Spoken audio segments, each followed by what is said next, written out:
పట్నం నరేందర్ రెడ్డి అరెస్టుపై పూర్తి సమాచారం మా ప్రతినిధి భాస్కర్ అందిస్తారు. భాస్కర్ చెప్పండి.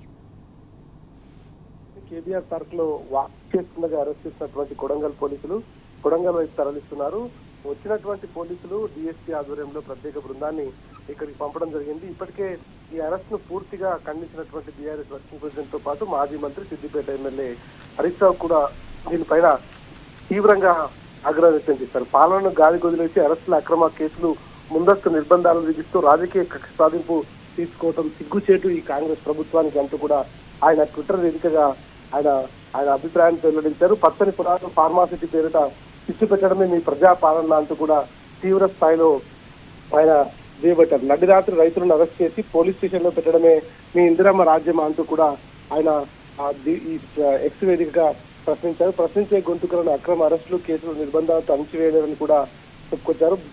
మీ బెదిరింపులకు బీఆర్ఎస్ పార్టీ భయపడదు, ప్రజాక్షేత్రంలోనే మిమ్మల్ని ఎండగడతామంటూ కూడా పట్నం నరేందర్ రెడ్డి అరెస్ట్ చేసినటువంటి దానికి సంబంధించి తీవ్ర స్థాయిలో ఆయన మండిపడ్డారు. రైతులను పట్నం నరేందర్ రెడ్డిని వెంటనే విడుదల చేయాలి, లేదంటే మేము తీవ్ర స్థాయిలో దీనిపైన పోరాటం చేయాల్సినటువంటి అవసరం ఉంటుందంటూ కూడా ఆయన చెప్పుకొచ్చారు. ఇక పోలీసులు కనీసం ఈ కేసుకు సంబంధించి ఎట్లాంటి పూర్వాపరాలు వెతకకుండానే కేవలం ఆయనతో ఫోన్ సంభాషణ ఎవరైతే అక్కడికి వచ్చినటువంటి సురేష్ అనేటువంటి వ్యక్తి ఉన్నాడో ఆయన రైతుల తరఫున పోరాటం చేస్తున్నాడు. అంతేకాకుండా ఆయనకు కూడా 8 ఎకరాల భూమి ఉంది. ఆయన కలెక్టర్ కు సంబంధించినటువంటి అంశంలో చాలా సీరియస్ గా ఆయన డిస్కషన్ చేస్తున్నటువంటి సందర్భంలో కూడా చాలా వీడియోస్ బయటకు వచ్చాయి. ఆయననే తీసుకెళ్లి ఆయన దాడి చేయించాడని చెప్తున్నటువంటి పోలీసులు రైతులు అక్కడికి వచ్చినటువంటి రైతులు తీవ్ర స్థాయిలో దానిపైన మండిపడుతూ అక్కడ వారి పచ్చటి పొలాల్లో ఫార్మాసిటీని పెడుతున్నటువంటి నేపథ్యంలో తీవ్ర స్థాయిలో దీన్ని ఎండగడుతూ వచ్చినటువంటి కలెక్టర్ ను గేరవ చేసినటువంటి నేపథ్యంలో అక్కడ ఉన్నటువంటి కలెక్టర్ వినకుండా అక్కడి నుంచి వెళ్లిపోకపోవడంతో అక్కడ ఉన్నటువంటి కొంతమంది యువకులు రైతులు ఆగ్రహ ఆవేశాలతో ఊగిపోయి కలెక్టర్ కారుపై దాడి చేసినటువంటి సంఘటనకు సంబంధించి రైతులను అదేవిధంగా అక్కడ ఉన్నటువంటి సురేష్ అనేటువంటి రైతులు ఆయన బీఆర్ఎస్ పార్టీకి సంబంధించినటువంటి వ్యక్తి అయినంత మాత్రాన కేవలం అదే ఒకే ఒక్క ఆ అంశాన్ని పరిగణలోకి తీసుకుని దీనికి సంబంధించి రాజకీయ కక్ష సాధింపులో భాగంగా నరేందర్ రెడ్డిని సురేష్ ని ఇబ్బంది పెట్టే విధంగా వాళ్ళ కేసులు పెట్టినటువంటి పోలీసుల తీరుపైన బీఆర్ఎస్ పార్టీ తీవ్ర స్థాయిలో మండిపడుతున్నటువంటి పరిస్థితి కనిపిస్తోంది. ఉదయం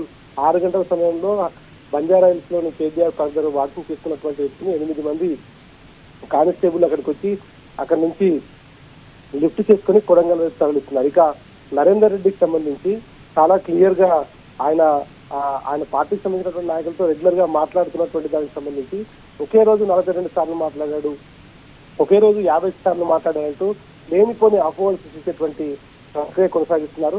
ఆయన రెగ్యులర్ గా రోజుకు 2-3 సార్లు తన కార్యకర్తలతో మాట్లాడుతున్నటువంటి సందర్భంలో ఎవరు కూడా దాడి చేయాలని చెప్పరు. కేవలం వారికి ఉన్నటువంటి సమస్య చెప్తే విని దానికి సంబంధించినటువంటి వ్యవహారంలో ముందుకు వెళ్ళేటువంటి ప్రక్రియ ఉంటుంది. కానీ కేవలం ఫోన్ మాట్లాడాలనేటువంటి ఒకే ఒక్క ఇన్సిడెంట్ తో ఒకే ఒక సందర్భంతో ఆయన అరెస్ట్ చేసి తీసుకెళ్లడం మాత్రం తీవ్ర స్థాయిలో బీఆర్ఎస్ పార్టీ దీన్ని ఖండిస్తున్నటువంటి పరిస్థితి కనిపిస్తోంది. పోలీసులు కూడా వన్ సైడ్ గా చేస్తూ ఐజీ నిన్న సత్యనారాయణ మాట్లాడుతూ దీనిపైన చాలా క్లియర్ గా మేము ముందుకు వెళ్తాం, ఎవరిని వదిలిపెట్టేది లేదని చెప్పారు.